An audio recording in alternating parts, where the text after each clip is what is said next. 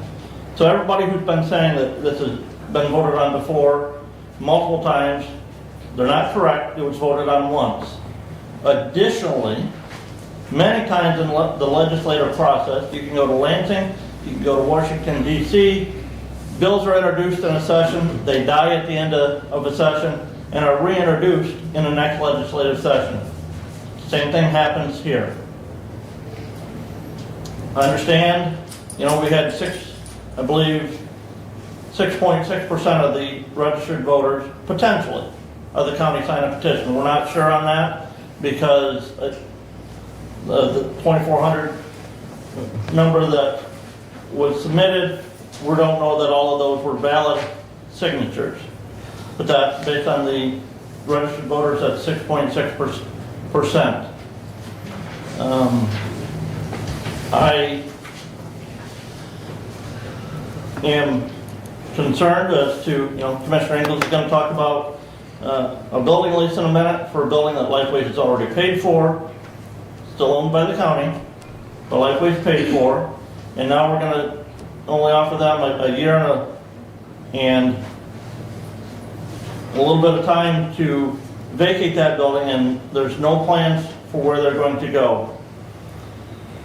To me, we need to make the decision and move forward with the issuance of the bonds as the resolution offered.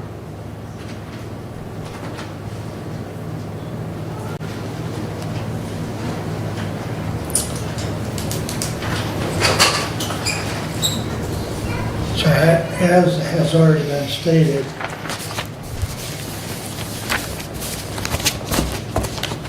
the resolution could pass, and because of interest rates or because of multitude of factors. As amended, Commissioners, we adopt the resolution, we're going to put the issue on the August ballot. That's the current resolution. Right.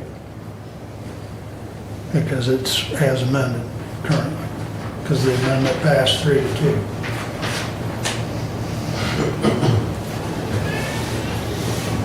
But it all built into the resolution is the factor that the sale of the bonds is only authorized. That is not the resolution. What? The resolution before us is, shall we place the issue before the voters? All the rest of the language is now wrong. We amended the resolution. You're correct. So we're voting on it as amended. Correct. Thank you. And the resolution is to put it on the ballot so that the people can vote.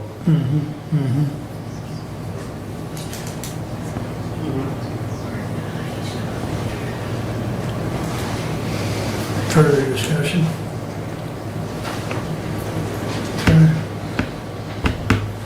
Commissioner Wiley? No. Commissioner Benton? Yes. Commissioner Leininger? No. Commissioner Ingles? Yes. Commissioner Collins?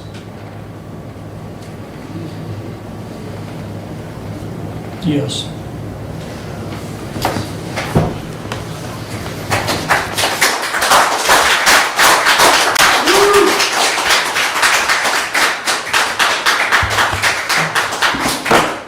Order, please.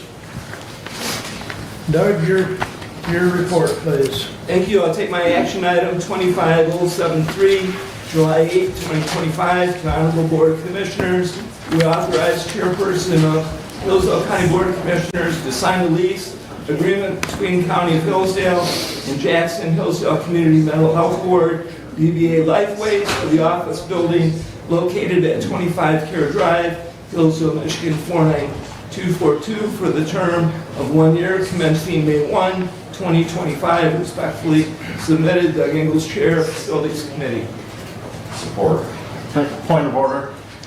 Because this resolution was offered and supported at the meeting in April and postponed to today, the motion and support from there carries forward to today. Thank you, Commissioner. Point of order taken. Do we need to take it off the table, or It was not It was tabled, never it was just tabled. It was postponed. postponed until July 8th. to today. So the point of order is taken. So I bring the resolution as proposed and passed at our previous meeting.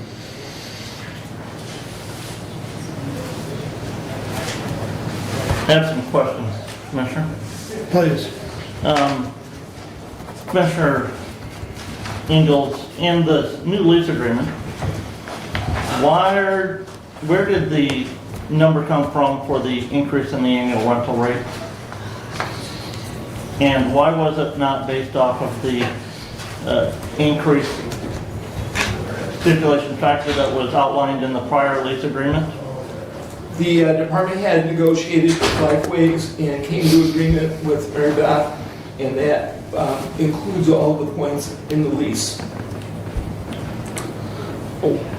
Was the finance director consulted regarding the CAM fee? I do not know. And why was that increased? Again, the facilities director negotiated with Lifeways, and Mary Beth, if you look at, she did sign it. If this is the same one that was brought forth before, it has been signed by Lifeways, and I do see a signature. Lifeways facility meeting last night. This item has been moved to corporate council for review. So there are some questions as far as the CAM rate. There are some questions as far as the accuracy of the number of the increase based on the previous contract. So it's been moved to corporate So it council. should be postponed again. Well, I would, again, Commissioner, to me, the prior contract required that the holdover rate, and even if Lifeways had exercised their option to renew the lease for a 5-year period, the contract required that their annual rental rate be increased by the difference in consumer price index from August of 2020, or April of 2020 to April of 2025. Additionally, working with the finance director, the prior CAM rate that we're at is comparable to our costs that are associated with that building. And that CAM rate language underneath the current lease that is extended on a holdover provision requires that annually there be an accounting on that CAM payment, and if the rate that we're charging on a monthly basis for the CAM is not sufficient, that Lifeways is supposed to pay the additional figure. So to me, there's the rental amount's not enough compared to what the prior rental agreement was, and B, the CAM rate, that figure does not need to be increased because the prior contract language already accounted for if the rate that we're charging is not enough to have that additional funds paid to the county. So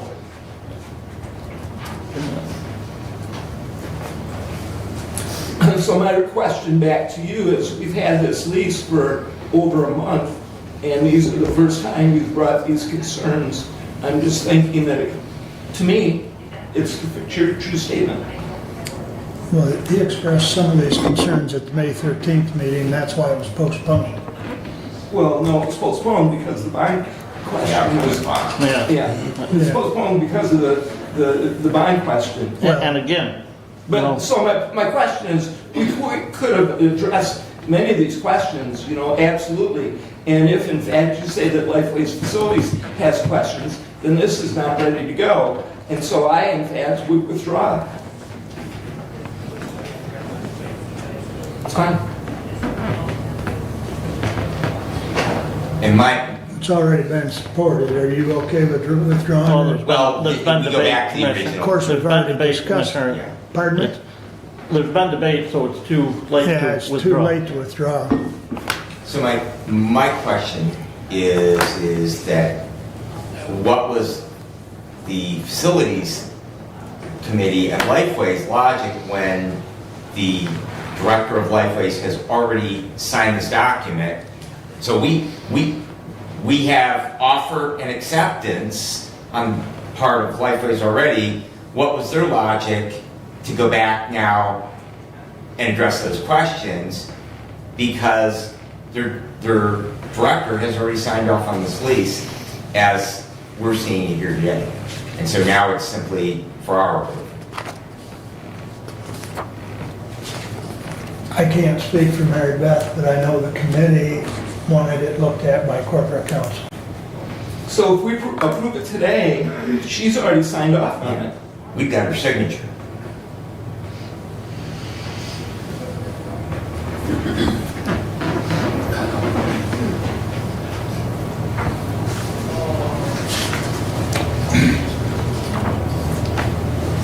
And to me, with the holdover provision in the prior lease, there's no reason to do a new lease. We just operate underneath the holdover provision of the prior lease. Does that have to become a month-to-month lease? Well, it's month to month, but the holdover provision, which is spelled out in the holdover provision, item number 14 of the prior lease agreement. That would put their monthly rental payment at $7,335.53.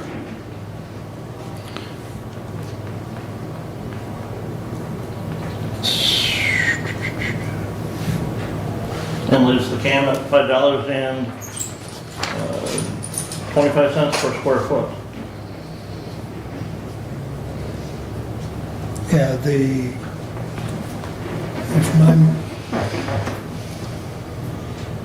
the lease rate that is proposed in the document that you've brought forward is about $8,000, give or take, short of what it should be based on the CPI. So I guess I would have to ask why we're going to short ourselves on the rental rate.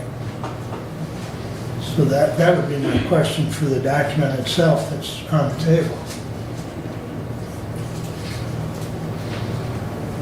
So I don't know how Randy came up with the 80,000, but based on the CPI, which is about 25% over that period of time, the way the lease was written, makes the rent at 88,000. So there's about an $8,000 discrepancy. I mean, I ran the numbers last night, and I think it comes out to $8 and change a square foot. That's pretty comparable to commercial rents right now, based on the numbers in this lease. Mm-hmm. So I mean, I know what I pay. My lease just when I did renew my lease in my space, and it's pretty comparable. The CAM is pretty comparable.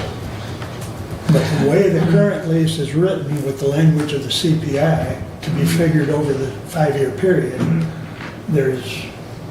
that's where I'm at, Brad, is that doesn't really address the $8 that you're talking about. Right. So I'm more concerned about how that number can't come about. And I think the person who answered that is Randy. Right. So I don't think he's present today.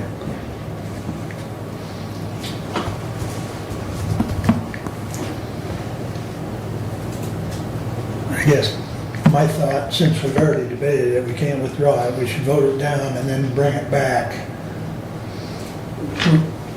with the correct numbers. But that's just my thought, gentlemen.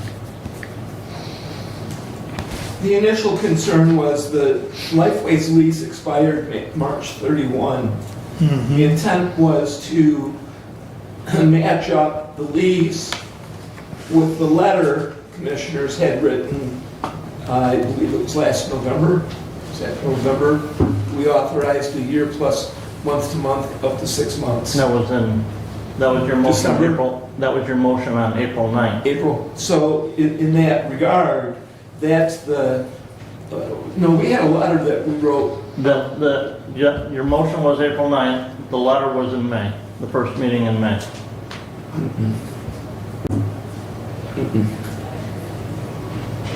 April and May, we're talking Of 24. 24. Of 24. Yeah. You made the motion April 9th. It was followed up with a legal resolution, or with a letter on maybe April 23rd. Of 24, correct. So that being said, that is the point of trying to do the lease today, is because you're currently out of lease.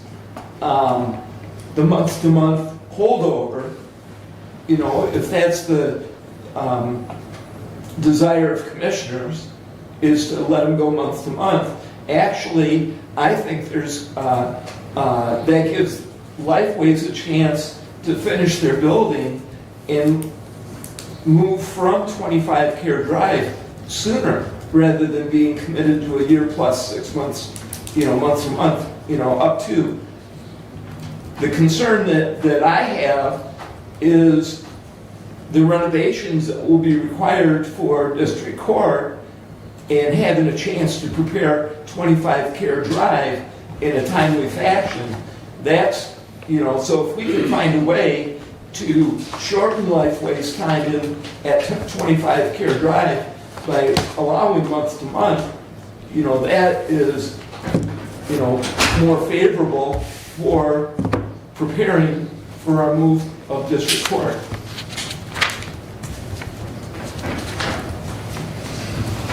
Further discussion? Well, we're really not gonna shorten it until they get a building built.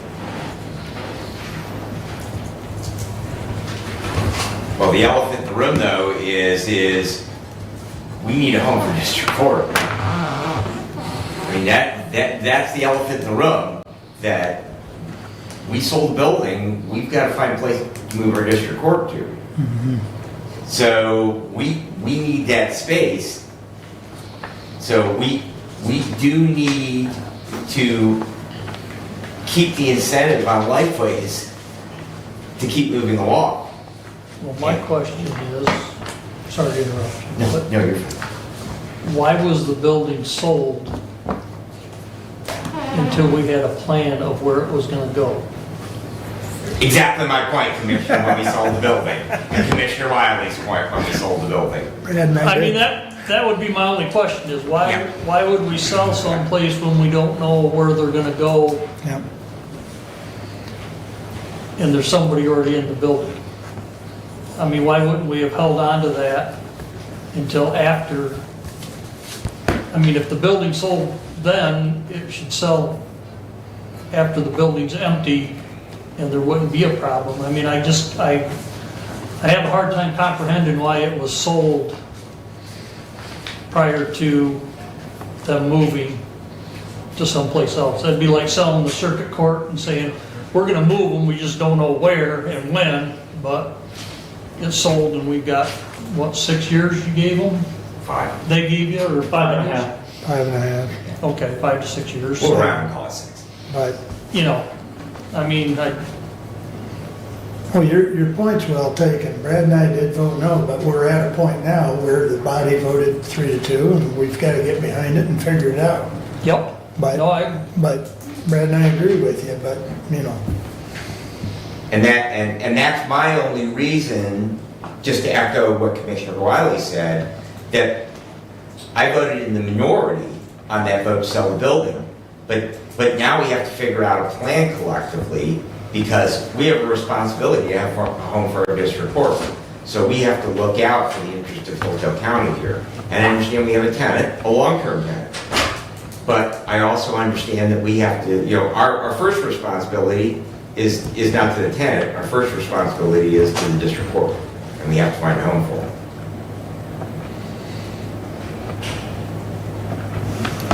So,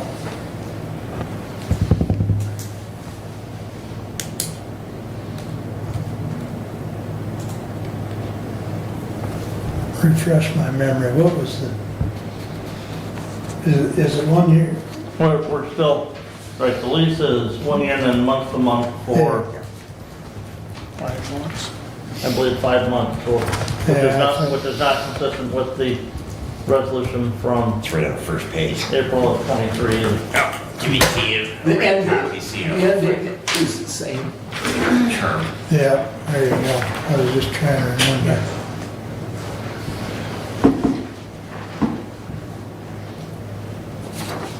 Okay, thank you, Brad. You're welcome.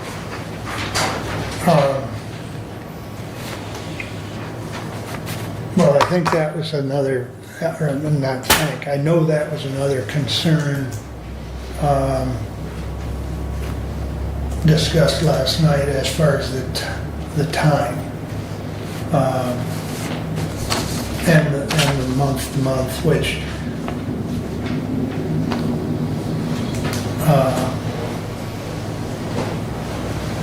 I think that was, that was another part of the discussion last night at facilities. But like I say, they wanted to run it by corporate and run the numbers and Sir so. Beth has already signed it. How does that work? I can't speak for her. I really can't. But I'm just telling you what the facilities committee, because this never came to the facilities committee until last night. So, I'm not,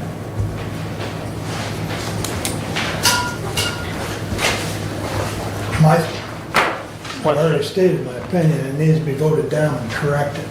But because the dollar amount even shorts us, Doug, based on the runoff, and why would we short ourselves? So, in any event. So it sounds like we're gonna be looking at a new lease.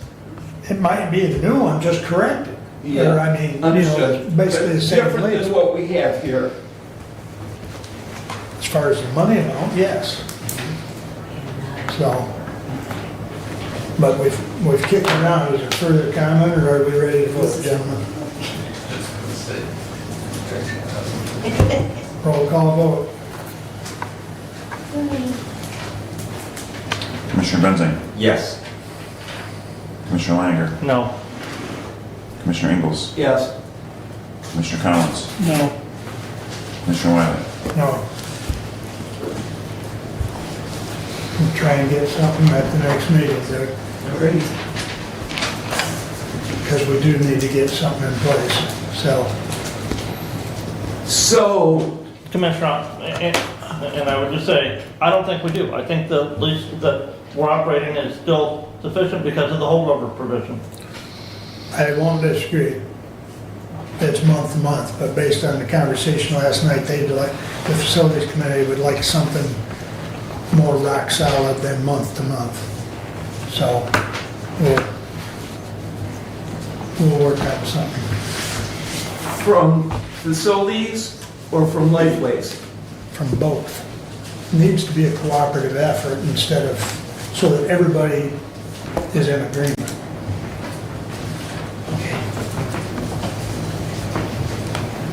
Please continue, Doug. All right. I think that was your only action item. Yeah. Yes. Okay.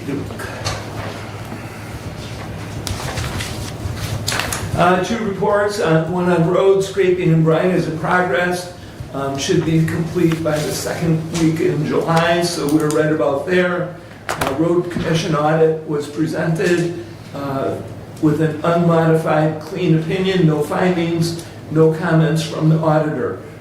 Commissioners should have received or will receive your copy of the audit report. Have you received it yet? No, I believe they sent a digital copy to the clerk. Yeah, Right. I And so, put that. Hard copies are available. all right, so that should be in our, I think I saw that, but that'll be in our correspondence next meeting, but yeah. Yes, okay. Don't they usually mail to each They commissioners? email a report, it's not the full audit, but Okay. by sending it, they meet the statute by sending it to the clerk because that statute requires that they provide a copy of that to the board. I have a hard copy if someone would like to look at it. M99 to begin end of July or beginning of August. So look forward to detours on that part of the road. What road is that, Doug? M99, the, South of Burt, north of Camden, that whole Okay, mile will be okay. closed. yeah. That's where I thought you were talking. Okay, Yes. thank you. And they have already started work on that project, just not. They've been working on it. Not cutting a highway, they've got the downstream portion Right. complete now. No, it's not. Well, okay. It's not, okay. It looks, it's a big ditch. Well, but again, that downstream portion comes up almost to where the tubes are in the road, and they're not that contract is not done yet. Yeah, they're having to work backwards up to it, so. He was delayed by Consumers Energy of all places a little bit because there's a transmission line that is buried where that part of that drain has to go. So they were waiting for them to shut that off so that they could do that, and they have to cut a driveway yet to finish the drain. To continue, I went to City Council last night. There were many questions on their TAP grant. Remember, TAP stands for Transportation Alternates Program, and that is the road diet through the city of Hillsdale. Question on funding and the match from the city. 20% of $1 million is $200,000. The question is, the parking lot near the post office, is that an add-on, which could be an additional $200,000? That was part of the discussion and needs to be resolved with MDOT. Beyond that, the city manager's report, Howell Street in front of the Kiefer House should be open the week of July 22nd. You'll recall that that portion of Howell Street has been closed and blocked off, working on sewer and water lines in that area. They'll open that up and then do a similar part of that project on North Street. So North Street will be closed for a short time and then opened again, hopefully by October. And my final item is August 10th, there will be another train event. And so I look forward to seeing the trains and all of the hoopla that goes with the trains on August 10th. That completes my report. If you have any questions, happy to try and answer. Go ahead. I just had a comment, Commissioner. If you follow the MTA discussion boards at all, there was a recent question from another county, township in another county, in regards to dealing with their road commission. And it was very, very interesting that the poster, the original poster, stated the road commission was very unresponsive and that they only had a mill that generated about $30,000 a year. And then another township within that county said, yeah, the road commission is not really responsive at all. And then another township said, well, we have 2 mills for roads and they are just more than happy to work with us. And I got the impression that if you had a bunch of money, which is kind of the impression I get here, that if you have money to spend with the road commission, you get a lot of response. And if you're Ransom Township, which has $0 to spend even for brine usually, that you don't get a lot of response. So, and I understand it's a partnership. So, but it's interesting. There is nothing new under the sun. That in other counties they have similar, I won't say problems, but challenges in regards to those local townships working with the road commissions. You know, attending the 4 years that I've been at the road commission as the liaison from this board, the comments have certainly evolved and changed over the years. Initially, the comments were very negative and descriptive of how the roads are, especially the gravels that we have in our county, are in such terrible condition. And in the last year, in particularly this year, the comments are that our gravels are in very excellent shape, in particular compared to even Lenawee, Jackson, Calhoun, and Branch. The comments over and over are that our gravels are, it's appreciated, the work that our road commission does. So. And I would agree with you, yeah. Thank you. Any other comments for Doug at this time? And so we will take, and I see Jennifer, Representative Wertz is here. Good morning. We'll take a short break from our agenda and you can. Are you sure? Yep. Okay, fine, okay. I know you've got a schedule to keep, so we'll let you give us an update and then we can ask you questions. Okay, very good. Thank you. Yeah, thank you. I'm sorry I'm running a little later. I came from an appointment. We had coffee hours in Branch County with Congressman Wahlberg and Senator Lindsay and myself. So we are on break right now in the House, and so I've been wanting to get to one of your meetings, and today was the first time that it worked with my schedule. So I just wanted to come and kind of share an update. If you followed at all that what's been going on in Lansing, we are at a bit of a gridlock. We ended, unfortunately, before 4th of July with no resolution to school budget funding or roads funding, which is what we were really hoping for through the House and what we were trying to negotiate currently with the Senate. I'm going to be very honest and say I think it would be prudent to tighten your belts, because there may not be a budget agreed upon until after the October 1st deadline this year. And that is unfortunate. We do have stopgate legislation, kind of what we would call a budget prevention shutdown bills that we have passed, and those sit at the Senate.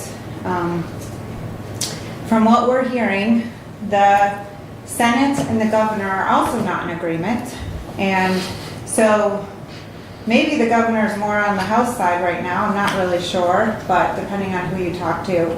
So it's really unfortunate. It's unfortunate for schools who depend on us to tell them what their categorical amounts are going to be and what per pupil funding is going to be. And they base a budget. They start July 1st with the new fiscal year. So the best that we have been able to kind of say is it will be at least the same, more than likely. And then there's some other issues that we were honestly waiting to see what happened at the federal level to know kind of how that's going to affect, obviously, Medicaid, Medicare funding moving forward. In the House, I can tell you that our priorities are education and local road funding, and trying to get permanent solutions to funding those things long term. If you drive around and you see on many of our local roads, and this is statewide, I was just up north this weekend, and the lack of local road funding is definitely an issue. We bonded, the governor bonded for funding of all the major infrastructure highways in our state, and so that's why you see a lot of that happening, and there's been a lot of improvement on those things, but that does not help fund the local road infrastructure, bridges, and drainage, which is another big issue in some of these areas as well. So I'm hopeful that maybe we can get those things resolved by the end of July. The House leadership and the Senate leadership are in negotiations. We do have session July 15th. And then maybe July 22nd. The Senate did add some days, but in talking with Senator Lindsay this morning, I think that was maybe just to say they were going to be there as well. We'll see, I guess. So I'm glad to take any questions. I know some of you have reached out about some concerns, and so I think we've primarily addressed those through my office, but if you have any other questions, I'm glad to take any feedback or questions from you. Wasn't there, or maybe that's what you were referring to as far as negotiation on roads, but wasn't there some legislation earlier this year that was going to funnel some funds to local roads? Yeah, so I have here a list of things. This was our mission for Michigan that we in the House, our caucus agreed upon as priorities. Make Michigan more affordable, prepare all kids for the future, demand an accountable and effective government. Trying to get to the one you're asking about. Strengthen and empower our communities and infrastructure. So I can go through all of these and I can tell you legislation that we've put forward that has passed. Back to what you said, in February or March, we passed a bill package that would take the gas tax, the full gas tax credit at the pump, and send that to road funding, and it would be distributed back to counties and allow townships to use that money as well in their townships to fix roads. But the Senate has not taken any of those bills up. Okay. And that's a $3.1 billion road funding package that is for local road and municipality funding. Yeah. Brad, go ahead. Representative, I just wanted to thank you publicly for your support in your first term of the outdoor community and the Hunters of Michigan. I greatly appreciate the legislation that you have both introduced and have signed on as a co-sponsor of. There's some good legislation there, and as a hunter safety educator and a longtime outdoorsman, I greatly appreciate your efforts. So thank you. You are to be commended for that. Thank you. That's something else we're working on as well. But as you mentioned, I did introduce some bills and actually now working, trying to get Farm Bureau and some auto insurance companies on board, because in our area down here, you know, deer have decimated not only crops, but the amount of car deer accidents that occur annually. And so, trying to find a solution to that and get some movement and traction. I might add, while you're talking about the deer, you know, and I would guess Patrick Kais has reached out to you.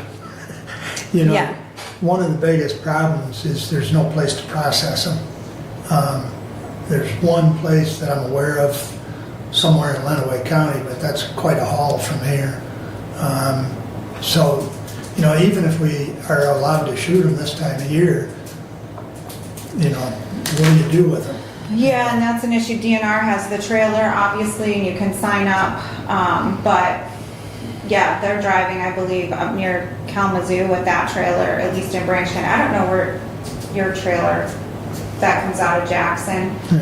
I do have a meeting coming up next week with someone who's looking to open a processing facility in the Manchester area, which I know is still a bit of a drive. Obviously here, you have some local processors, but it is challenging. It is a need, and the biggest issue, the holdup there that we hear over and over is with Eagle and the water permitting requirements there. And so that's something that has been also legislation that we're working on. Again, unfortunately, you know, we've only passed, I think, I saw the headline six laws. It's the slowest start to legislation that we've had in going back 30 or 40 years. So I know of 4. I did not read that article, so I'm not sure what the other 2 were that the Senate actually passed, that we also passed. But 2 of those were the ESTA, the Earned Sick Time Act, reforms to that, and the governor signed those in February, and then the Tipped Wage Act and readjust minimum wage. And then 2 laws that fix the issue with reporting that we're required to do because the Secretary of State's website was not working and operable. So Don't look at me. I'm not. I'm sure if you were running it would have worked, but it was a nightmare. We would try to go in and we're required to do this transparency reporting, and we could not do it. And so there was legislation passed to allow an extension on that, and then that we could file a PDF form and submit that. So those are the 4 I know of. I don't know what the other 2 were. I'm curious, but maybe the Senate passed a couple things and she signed them right before we left. I don't know. Other questions? Doug? Yes, thank you, Yeah. Rep. Works, for coming in today. Hillsdale County is trying to move forward on materials management. The process is very cumbersome. It's been a challenge as far as trying to follow the chart that Eagle has provided. It's what I have discussed with Eagle is it looks good on paper, but it's a disaster for rural counties trying to meet the standards that they're imposing on us. The funding has been promised for 3 years, but what is the outlook for even continuing either with materials management as a process or the funding that's being forced on the rural counties? This is just very difficult.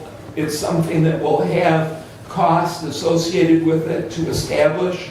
When the funding is gone, we will still have those costs to maintain whatever programs, and it's quite frankly a nightmare. Yeah, can you clarify a little bit? I'm not super familiar with this issue, but is it, when you're talking, is it waste as far as Materials management is all inclusive of recycling, trying to. trash, Well, recycling. trash, Okay. yeah, so trying to reduce the amount and reuse, and whether it's food waste or plastics, metal, all the different things, having the process in place in a rural community. If you're in Wayne County, Oakland County, Washtenaw County, Kent County, Saginaw County, those populated areas already have processes, Washtenaw County, in place to do these programs. The mindset even is different. In the rural communities, there's 40 of that are rural communities that do not necessarily have the mindset. So much of materials management, the goal from Eagle that we're for us with is to establish and put in place programs that will reduce the amount of actual trash. However, the mechanisms in our communities aren't in place. In order to do that, we have to spend dollars that initially, and it's $60,000 a year. That's practically nothing, when you start talking about expenses to accomplish what we're being asked to do. In fact, just for example, in Scipio Township, I believe, they had to put a cover over one of their waste bins because the rain would cause the water to seep, so they had to put a roof over it. Well, it's a $20,000 roof. $60,000 doesn't last. We do not have a materials management department in Hillsdale County. We don't have staff that are hands-on dealing with the questions in order to accomplish. The funding of having even a part-time digs into that $60,000, of which all of a sudden, and in fact, we haven't seen any of the $60,000 to date, So I'm wondering what the future is of materials management as a mandate from the state of Michigan, and how we are expected to deal with the funding of this new funding hardship. Yeah, I would love to probably talk with you in greater detail if we can set an appointment to talk about this, but here's what I can tell you is that I think we are committed in the House to rein in Eagle's funding. And one of the proposals that's been made through the budgetary appropriations process is that we put in force through the budget response times, and that if they have not approved something or communicated with you, that you're allowed to proceed after 180 days. Because we're hearing huge problems that the response time, the number of FTEs, that's full-time employees that they're supposed to have, that they've been taking funding in the budget for and then not actually employing those people is quite large. And so Representative Bolin, who's chair of our appropriations committee, has been on this. We call her the Vosges of Michigan. She's looking at what are areas that are problems and how can we cut funding or put requirements in the budget that hold those departments accountable. And so that's something I would be glad to talk with you further about and kind of hear your feedback. I do know we've put forth legislation with some biodigesters and permitting those and making that more readily available in the state. There's a huge issue right now in northern Michigan, and I, as I said, was up there this weekend with all the leftover trees and debris left from this winter, and they're fighting Eagle on how to dispose of that. There's a biodigester type facility that it would be great to put it in, but Eagle's telling them no. And so we are not alone in this, I can tell you that, and I've really made some good connections with northern Michigan representatives because we have a lot of the same issues. The rural challenges that we face, that they face. I said it should be Northern Caucus plus a Southern. So, and so that's been very helpful, and so I will be glad to speak with you and see what we can do to resolve it. Do you guys, can I ask you, partner with any other county right now? We have attempted to do that. We outreach Lenawee County, Jackson, and Branch County as well as St. Joe. And the collaboration was something that was a possibility that was not accepted. So we are a single county application of our materials management. Because Branch and St. Joe are partnering, aren't they? Yes. Yeah, I do remember this last year. Yeah, we tried to do a 3 and it just didn't work out. And it would have fit nicely because we could have niched it into our health department, which we already have an agreement in place. They already do it. We have an environmental division under the health department. And it would have been a very nice fit, but we just couldn't make it. And do you still have an operable waste management transfer station here in the city? Yeah, Two. yes. We have one in the city and then Jefferson County. Okay. Yes. Okay. Thank you. Thank you for your help. Yeah. Any other questions? Back to the appropriations discussion and debate, I thank you for submitting a earmark request for the county parks.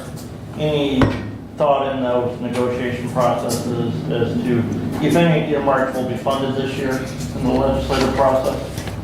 So if I could give you a demonstration as we've been told. Here's the funding, okay? We're gonna fund education, we're gonna fund roads, which are gonna be significant funding increases. And then here's what's gonna be left over to divvy up. Of that and the things that, the requests, as he's mentioning, what we put in house rules this year is that if you're gonna request an earmark or a pork project, however you wanna call those, that it had to be put in by a legislature, you had to own it, you had to put your name on it, and then that goes through the appropriations process. And it has to be government or nonprofit. It cannot be going to a private company. There's been issues in the past with this. And they've oftentimes snuck in, like we just kind of saw federally, some things, at the end of a budget get snuck in. And so these have all been submitted. You can go, there's a website actually where you can see them. So, Commissioner, to your question, my understanding is the priorities are going to be infrastructure and safety. And so those are the things that are going to get prioritized. So we shall see that the hospital, Hillsdale Hospital, also submitted a request in your county. I think I submitted 6 or 8. Somewhere like the city of Bronson, they have a huge issue when we talk about infrastructure of sewage. And Eagle came in last year with some of the high rain levels we had and said, whoa, your sewage is overflowing and you're gonna have to fix that. And that process that they started in trying to put a sleeve in has been it's cost them a lot more than they expected. They were gonna try to fix old clay tile for that their sewage is running through that has cracks in it and it's not going well. And so then they started this sleeve process and $2 million was gone. And so that's one probably that, for example, that may see a higher priority. So that doesn't give you much of an answer other than I don't know. Any other questions? And I think I will add, the other unknown that we were waiting on is what was gonna happen federally and what changes how that's going to play in. And Congressman Wahlberg, as I said, was just at our last meeting. I think there's a lot of things that are being said right now that just aren't necessarily accurate, and we're gonna see how this shakes out. But the state of Michigan did buy in kind of to a Medicaid funding plan several years ago that's probably not sustainable at the state level now. So we're going to have to figure out how that's another piece of that pie of where's that money going to come from. And hopefully with some of these work or volunteer requirements, 20 hours a week will help, and or education opportunities to help some people figure out another path for gaining full-time employability, or at least getting involved in volunteering in their community and maybe starting to offset some of the cost of government, which is what we want, right? We want smaller government. That's our goal.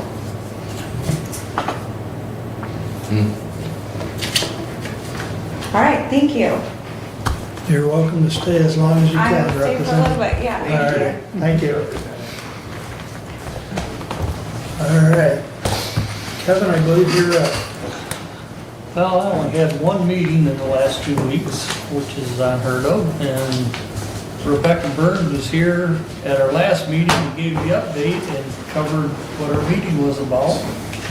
The only other thing I got is when I was coming into the meeting today, on 99, it does say that on 7/14, City of Jonesville, it looks like it's gonna start working on 12, because it says road work starting 7/14. That's the only thing I can think that's gonna be happening, because it's coming down the hill, and I would imagine they're gonna start the road diet next Monday. So it might be a little congested through there. And they are going out, I think, paving out 99 in the town. So, one or the other. Something's gonna be messed up down there. Yeah, I thought the road diet in Jonesville was scheduled for 26. No, it's this year, Okay, from everything I've gotten from them. That's what I think I've heard too. okay. Yeah, they're, Thank you. that's all I have. Any questions for Kevin? All right, Brad, your turn. Thank you very much. Really brief report. Commissioner Weiland and I met with the Lenawee County Administrator on July the 1st, furthering our discussions in regard to the Office of the Medical Examiner. We covered a number of issues which we mutually share in regards to a proposed partnership with Jackson County. And really, at the end of the day, what it comes down to is that there are a few solutions available to us that do not involve some form of a partnership with Jackson County. So to that, we are currently trying to schedule a meeting with the Jackson County Administrator and Assistant Administrator either for late August or early September. And so I would like to do that earlier because of our budgeting process, so that we would have some numbers, because it is probably, whatever what agreement we come to, it probably is going to require some increased funding for the medical examiner line item, but we continue to make progress on that. Prosecutor's office reported, I believe yesterday, they did hire a new receptionist. That just kind of echoes a theme that I have noted, management and personnel from all of our departments, that it does seem to be easier to hire employees. We're not having those long-term vacancies, and I'm sure that reflects the current employment situation, that we have a little tighter job market, and employees are a little bit easier to find. But I would also like to think that some of the things that we have done as an employer with our compensation study and working to bump those pay rates up, that has also helped as well in regards to getting those positions filled a little bit quicker. Community corrections will meet Wednesday at 5 p.m.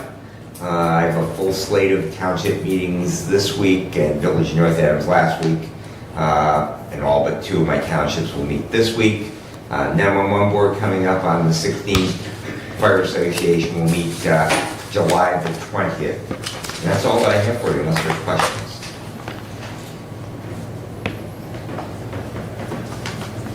Any questions?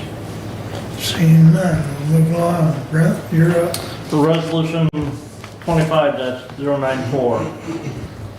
Whereas the Hillsdale County Drain Commissioner has delegated authority by the Hillsdale County Board of Commissioners under Part 307 of the Natural Resources and Environmental Protection Act, Act 451 of 1994, as amended, Part 307, has jurisdiction to maintain the normal lake level of Bear Lake, and whereas a special assessment district was established by the Hillsdale County Circuit Court for Bear Lake under Part 307, MCL 324.30704, and whereas the Drain Commissioner held a public hearing on June 25th, 2025 to review the computation of cost of a lake level project and a corresponding special assessment role consistent with the requirements of Part 307, MCL 324.307142, And whereas after considering input from the public hearing, the Drain Commissioner presented the computation of costs of the project and the special assessment roll to the board for final approval. Now therefore be it resolved, the board approves the computation of costs of the project and the special assessment roll as presented by the Drain Commissioner. The special assessment roll with the assessment listed shall be the final and conclusive unless appealed in a court within 15 days of the adoption of this resolution. That's MCL 324.30714, subsection 4. The Hillsdale County Clerk shall forward to the Drain Commissioner a copy of this resolution so that action can be instituted on the project in an expedient manner. All resolutions and parts of resolutions insofar as the same that may be in conflict herewithin are hereby rescinded. I move for adoption. Support. Kevin, you supported? Whichever one, it don't matter to me. Just for the record, thank you. All right, discussion? And again, a reminder, we have provided the upfront funding for this through the loan action that we took at our last meeting, and this will be paid back over 5 years. Unless the property owners want to pay that full assessment up front, which they'll have the opportunity to do. Remind me, what is their interest rate if they take it over time? I believe we're 3.74%. Right, you did a split, right? So they do have the option of paying that up front. Okay. Further questions? Roll call, please. Commissioner Langer, Yes. Commissioner Ingalls, Yes. Commissioner Collins, Yes. Commissioner Wiley, Yes. Commissioner Benson. Yes. Sounds like passed 5-0. All right, please continue. Mr. Riegman here, our finance director, in our packet was the financials, I believe, through the end of June, so I don't know if any commissioners on the expenditure report have questions for him. I do also want to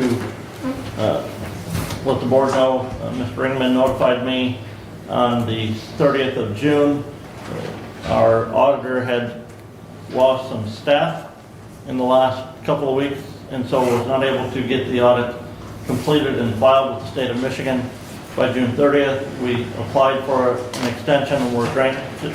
We applied for a 7-day extension and were granted I believe a 30-day extension, Derek. So, but that will be filed in the near future. So, Derek, if you want to come up for any questions on the finance expenditure report. So one of the requirements of that extension is I have to notify the board in writing within 10 days. So this is just me doing that. Oh, you got two. Yeah. Also attached to this is the approval of the extension from the state.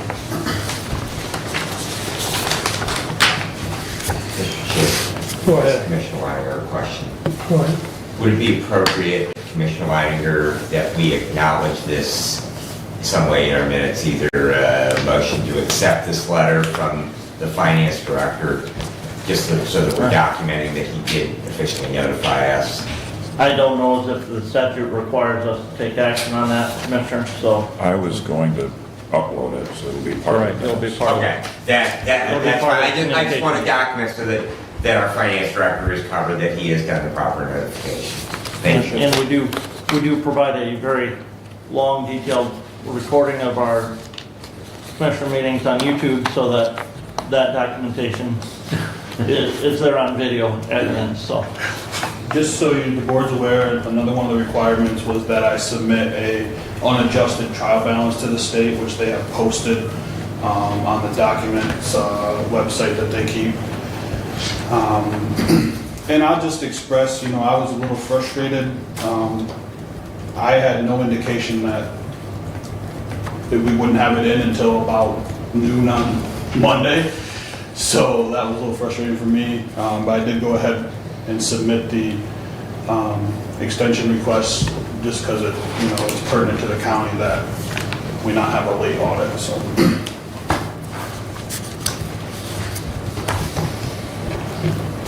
Any questions on the expenditure report? Go ahead. Yes, thank you. While the target is 50%, and overall, I see we're at 41.84%, there are several items that are running over budget that are maintenance and ongoing type items that look to me like, as we go through, those departments are going to be spending even more money.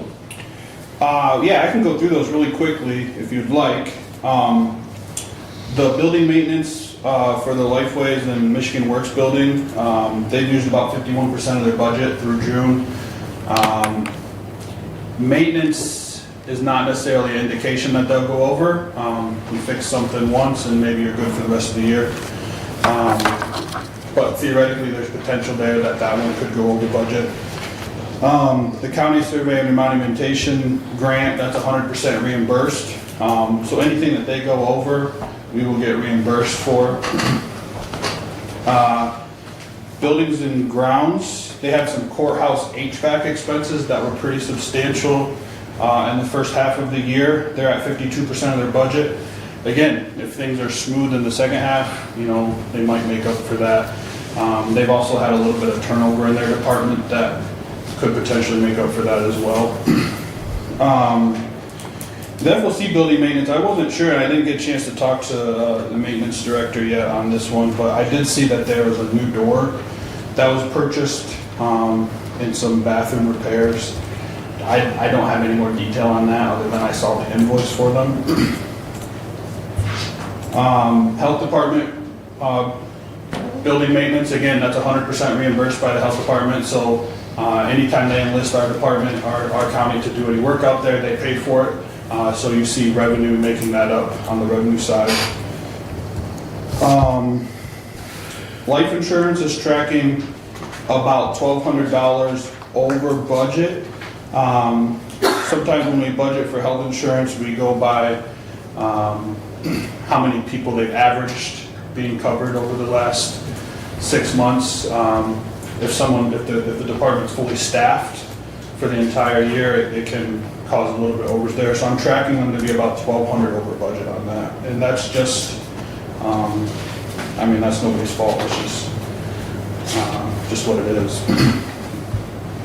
Circuit court budget, if you recall, when they requested their budget, they requested a large increase to legal fees, jury fees, mileage, significantly over their prior year budget. We didn't grant them the entire amount that they requested just because it's a variable expense. The hope was they wouldn't need it. They have needed it. That budget will likely be over budget, and it'll be driven entirely by jury trials. Probate court is 1.3% over budget right now. Similar situation. They requested a few increases to some of their contractual services like reporting fees. We hope that they would not require it. They have needed it. Jury board, obviously if jury trials are up, I think the jury board kind of correlates with that. Sheriff's office, they've had a lot of vehicle repair maintenance, more than we've anticipated, and they are tracking 2% over budget. And the jail has had a lot of inmate health care due to overcrowding at the jail, due to having more people there than what we really anticipate. They're tracking 4% over budget, which is the most significant overage in our budget. Nothing else is tracking over at this moment. Doesn't mean that something can't come up that changes that. One of the reasons we're so far below what our target is, our 41.8%, is again, we budget for every position to be filled for every day of the year. That just isn't the case, and it creates us a little bit of wiggle room. The other key thing on that too is the appropriations transfer out figure, that where we transfer money out to the child care fund, transfer money out to the capital improvement fund. Those are all done at the end of the year. At one time. So it's at a one-time transaction. So you'll notice that that line is severely under budget, but it's a very large item of that budget. Derek? Yes. A couple things, and I don't know if you can embellish at all on them, but since Sheriff Department is, a really big chunk of our budget, in your notes there, you've got radio equipment repair under the one line item. I know that the sheriff was very good in, getting the couple back-to-back grants to buy all the radio equipment, and I don't know if you can speak at all to, what those costs were involved in. The other is just pointing out our inmate health care. We heard again today about, unserved warrants and the lack of jail space, but we also have to remember, if we house those inmates, to the time that we put cuffs on them, we're responsible for their health care. So, and feeding them too. Food costs I didn't write on here, but that's also tracked. Yeah, and so, that number is up, and I don't know if you can embellish on those two line items at all or not, as far as to break them out. I don't want to speak on the radio equipment repair without doing some more digging. There's a chance that there was some new radios purchased in that line as well, just maybe it got hit to the wrong line, but I want to double check that before I committed to that. I can write something up on those two and submit them to you with the help of the sheriff if you don't mind. I would just like to, because it's running that much over, and it's no fault of the sheriff. If they're, those inmates that have healthcare needs, we have to address them. That's our obligation. But I'm just interested because that is part of an ongoing discussion that we have in regards to what do we do about the jail. Yes. Yep. And just to note, another slightly contributing factor to the jail, which I also didn't write on here, they purchased $31,000 worth of bulletproof vests. We've budgeted for that out of our capital expense, and currently that expense is showing in their budget where there's not a budget for it. So we just need to do journal entry to match the expense up with where the budget was. Don't we get reimbursed on that? We get reimbursed half of it, which we also have not received that yet, but I did see that it was submitted for. We're just waiting on the money to arrive. So that makes that $31,000 a little bit more palatable. Right. Thank you. Any other questions? I do have another question. If it's okay. Go ahead. Yes? Yeah. So the grant cycle, with some of the grants that we have, in particular with, community corrections and drug court and so on, they cycle so that some of them do expire and then they're renewed. Do we have any of those grants that will be expiring that you're aware of that will not be renewed, that we will need to absorb? Not that I'm aware of. I do know that drug court just got renewed for 3 of their state drug court grants for very similar dollars to what they had this year.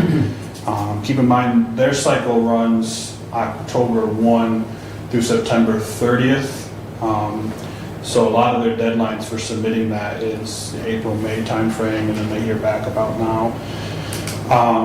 There's still some that we just don't know because they don't apply for until later in the year, like road patrol, marine patrol. I take that back, there's one I know of.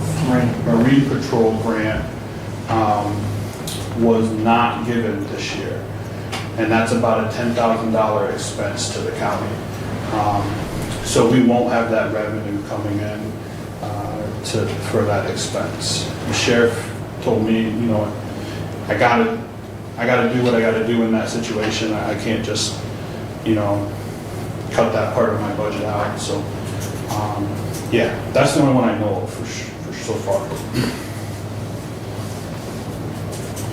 And we were running the ring, I know for a fact where we did have those officers out.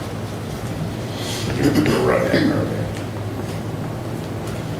There was an opportunity, and I don't know the time frame, so I'm not meant to ruffle feathers here, but there was an opportunity for another grant, but it required a match.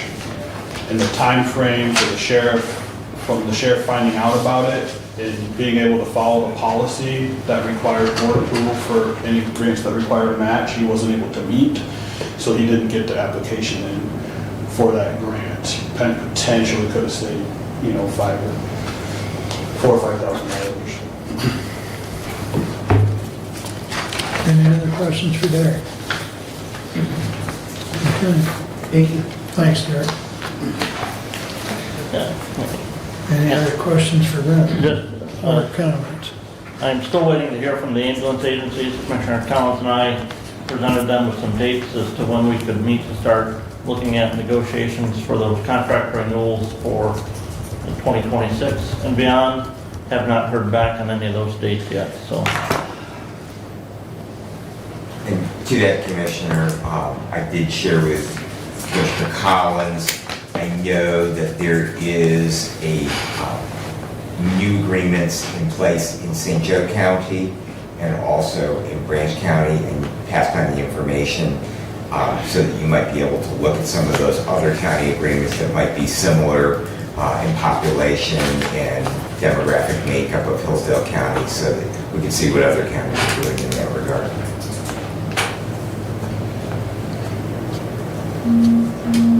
Anything else?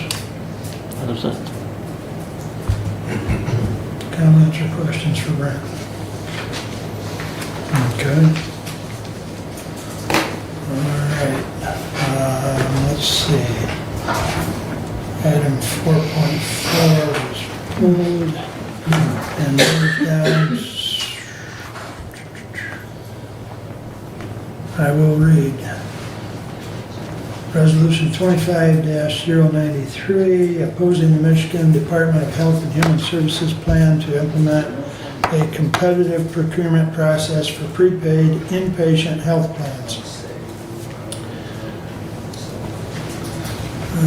Let's see here. Whereas the state of Michigan currently operates a publicly managed and community-based system for delivering specialty behavioral health services through 10 prepaid inpatient health plans, PHIPs, which oversee Medicaid, mental health, developmental disability, and substance use disorder services. And whereas this PHP system has demonstrated consistent success through local accountability, strong community partnerships, and an in-person centered recovery-focused approach to care, while managing costs responsibly and improving outcomes for vulnerable populations. And whereas the Michigan Department of Health and Human Services has announced its intent to pursue a competitive procurement process for PHIPs and functions, opens the door to private, non-public entities potentially assuming management over behavioral health services. And whereas such a shift risks undermining decades of work in building trusted, locally governed systems of care and could disrupt the relationships among community mental health service programs, providers, and the communities they serve. And whereas privatization may reduce transparency,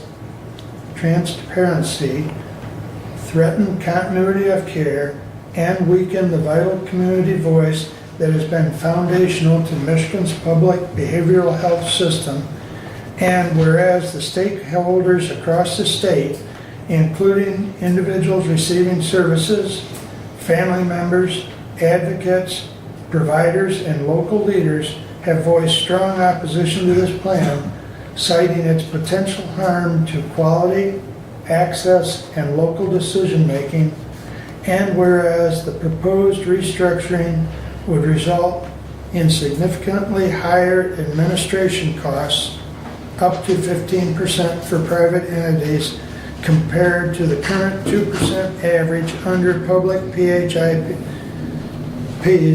diverting hundreds of millions of dollars away from direct care and into overhead or profit margins. And whereas under this model, decisions about care delivery, service authorization, and resource allocation could be made not only outside the communities served, but potentially by organizations based outside the state of Michigan, removing vital local knowledge and responsiveness from the system. And whereas Hillsdale County and its Board of Commissioners remain committed to a system that is publicly governed, locally controlled, and focused on the unique needs of each community we serve. Now therefore be it resolved that the Hillsdale County Board of Commissioners formally oppose the Michigan Department of Health and Human Services plan to implement a competitive procurement process for prepaid inpatient health plans, and be it further resolved that the Hillsdale County Board of Commissioners urges Governor Gretchen Whitmer, Michigan Legislature, and MDHHS to halt this process and instead engage directly with the CMHSPs, PIHPs, service users, and other stakeholders to strengthen Michigan's existing public behavioral health system. And be it further resolved that Hillsdale County Board of Commissioners directs its resolution to be shared with the Governor's Office, MDHHS, the Michigan Senate, and the House delegations representing our region, Community Health Association of Michigan, and all partner CMHSPs and PIHPs across the state. I move for adoption. Support. Brent, you asked it to be pulled? I did, and Commissioner, I can't support this today. I've not had enough time to research the MDHS's decision, and so I can't say that that's necessarily a bad decision. I do have some concerns with the current structure of the PIHPs, and believe that we need to take a different approach here, even within our Board of Commissioners, to make sure that our appointment to that is not a member of the Lifeways Board. I feel that that truly is an issue that we need to address. The other issue is potentially, it says in here, potential increase in administrative costs. Well, you're going, the proposal, as I understand, is going from 10 administrations down to 3. You may see an increase in the administrative cost in those 3 agencies, but is it going to be comparable to the cost of the 10? So, ideally, I would say the PHIPs themselves ought to go away, because that would eliminate administrative overcost and just distribute those funds to the community mental health organizations. But again, because every step in the process, talk about cuts in funding or changes in funding model, the federal government distributes money to the state takes some of that money, administers it, distributes it to the PHIPs, the PHIPs administer that money, distribute it to the community mental health agencies, the CMHs, administer that money, take a little bit and distribute it out to other entities to provide service. Somewhere we've got to change this whole model. And again, I can't support this today because I haven't even been able to find the MDHHS's notice on this to read, but. Well, I did forward to all of you Mac's response to a question I had MAC also had an update on this situation in their legislative updates on 523, 516, and 411. They also sent a letter to the governor in May opposing this action. So, and there are several other counties now that have passed resolutions and sent them. So if you've been reading your updates from MAC, you'd have caught it back in May and April. I guess that's my only comment to you as far as you not knowing about it. But Brad, go ahead. Thank you. First of all, I'd like to thank Commissioner Latimer for pulling this because I had it on my list of things that had you not done. So just a couple of things. First of all, just the resolution itself, it's not in the format that we would normally use here within the county. There's no person introducing the list on here. It's just a vote of the commissioners. There's also a column for those who abstained, and as we all know, that you have to have a direct personal financial interest in order to be able to abstain from something. It's not something easy to do, so to even have that in there, I find kind of bad. But I guess the crux for me is looking at a plan to implement a competitive procurement process for prepaid inpatient health plans. And I would just refer us back to our own policies here within the county. That if we're going to spend over a certain dollar amount, we have to have competitive bids. And I don't know why, for any way, shape, or form, that we as a public body would pose the idea of having open competitive bidding for anything that we're going to buy with taxpayer dollars, whether they're federal taxpayer dollars, state federal taxpayer dollars, or local taxpayer dollars. So, I can't support this resolution as it's presented just on that basis alone, because I'm not opposed to the idea that we have a competitive bidding process, and all things being equal, that there's an RFP for it, and these are the conditions that you have to provide to, and there's watchdog agencies to look over to make sure that they're being provided at. And so I don't know that it's necessarily a bad idea. So I would be voting for, regardless. I'm glad that it was polled and we have the opportunity to vote on it individually rather than as part of our consent. So unfortunately, I don't think you've been reading Mac's updates. I have been reading that. Because one of the things that they have noted, and one of their objections, is that PHIEPs and CMHs will not be allowed to bid on the process. So you're talking about the providers that are already in place not being exempt from being able to bid. So that is contrary to even the mental health code.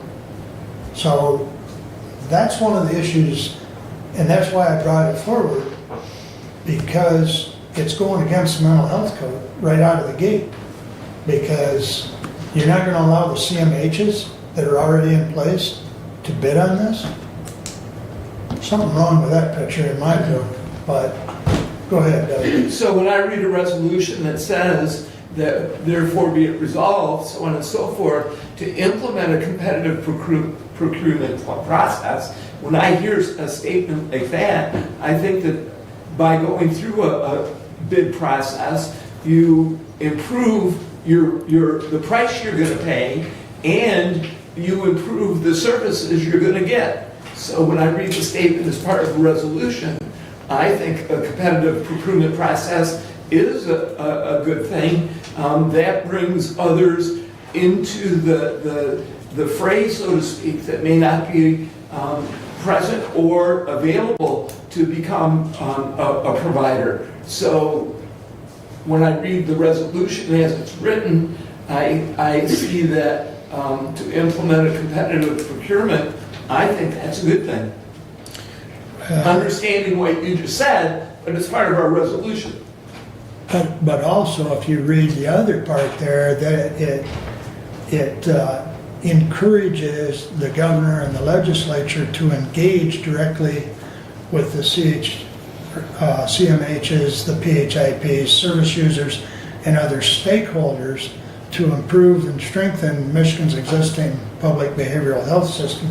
So you can't cherry pick one thing out, because if you read the whole thing, you know, the resolution isn't necessarily saying we shouldn't be competitive, but we need to involve the stakeholders to find what is the best way to do this.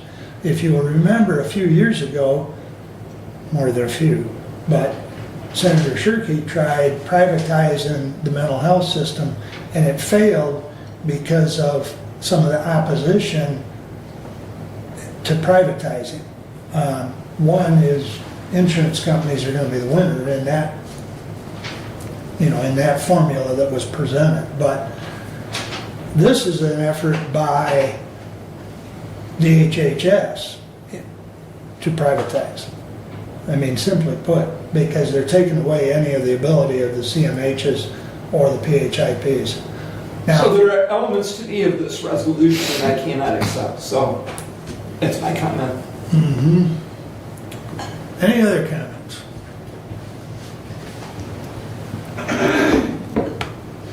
Roll call vote. Commissioner Ingles, No. Commissioner Collins, Yes. Commissioner Wiley, Yes. Commissioner Benzing, No. Commissioner Leininger. No. Fails 3-2.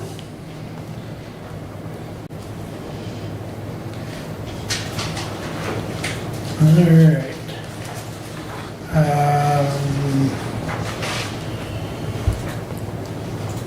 Let's see, I think a lot of the things I had wrote down here, Brad and I worked on together as the management and personnel, so I think he's covered it, the ME and the other items, so. And we did stress trying to get it done as soon as possible with medical examiner, and Brad already mentioned that we were concerned, and so was Kim, from Lenawee, as far as getting these figured out so that we can budget accordingly. So,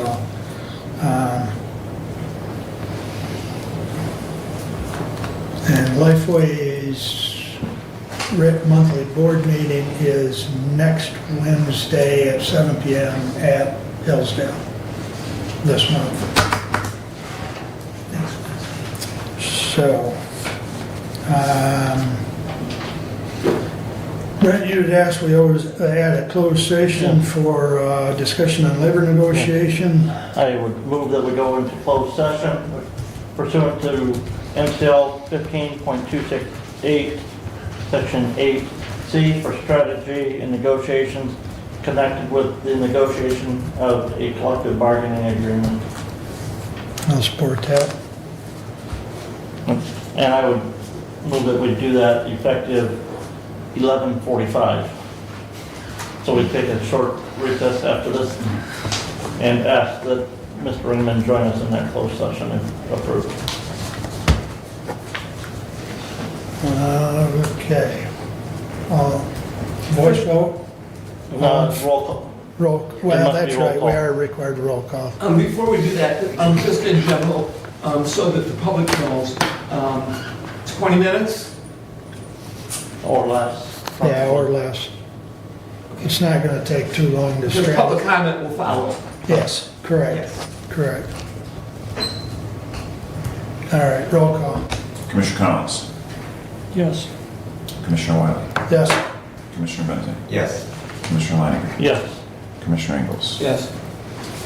All right, we'll take a short break. We'll reconvene for a closed session at 11:45.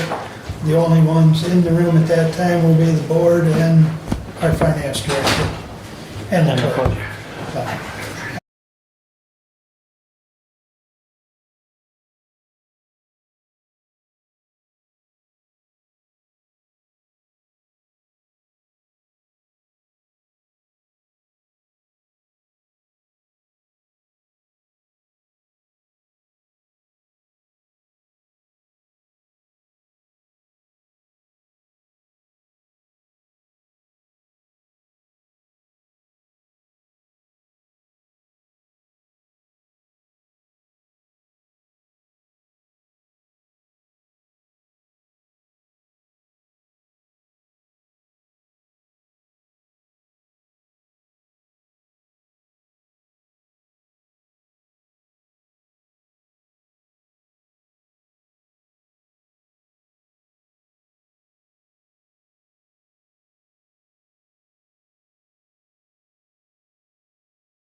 We're actually not done yet.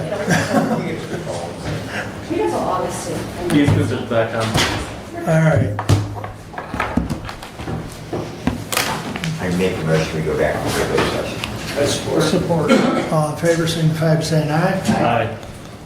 Opposed, same sign. All right. We are back in regular session and I move to approve the minutes from the closed session as read by the clerk. Support. all in favor, signify by saying aye. Aye. Opposed, same sign. All right. That brings us back up to public comment.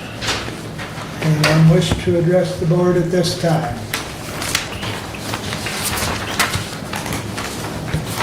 Doug, Brad, Kevin, I want to thank you guys so much for standing up for the people of your communities, your constituents, and allowing us to have a voice in this decision when it comes to the bond. It's our tax dollars that are on the line, and I appreciate everything that you're doing to make sure that we have a seat at this table. Thank you. Thank you, Ashley. Bob, Sir, thank you for recognizing. front and center, Okay, right there. or actually front and to the right. Go to the left. Your left, my right. Yes, sir. Again, I want to say, can you get some location on what the next meeting down there for the aquifer issue down there? Since they, finding him. Get with him later. He is now going to the OMI meetings. Thank you. I'll go from there. Thank you. But anyway, I was asking about the aquifer, and I'm glad that, you know, there's taking a little bit more notice. This as well as what the importance of you guys having to vote today.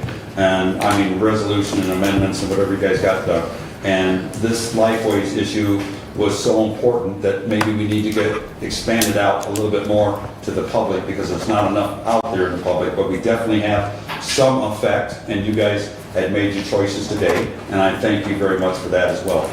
There are some other people that, I should say, mentioning, you know, I was kind of saying that my being ticked off that I haven't received any information from my stolen cars since 2020 when it all took place, or 20 going into, and that's 2 vehicles. That's 2 antique vehicles. And that means Mr. Hodshire was given that and then passed to the prosecutor. They always pass the buck. And I'm asking, get it for me. I mean, frankly, you know, don't be putting me out on your hit list that you've got going, saying I'm now, what, a risk. As I had explained last time, you are a risk, Scotty. You become a risk as a sheriff. And I don't really know who you are and what you're doing about it. And I didn't think you were that bad of a sheriff. I did think, though, you didn't know enough about the Constitution. So, anyway, I'm just talking towards the camera. Sorry about that. Anyway, I hope you all will have a great day and enjoy yourselves. Thank you. Any other public comment? Hearing none. Additional business, Brent? None. Kevin? None. Doug? Have none. Brad? We are adjourned. Thank you.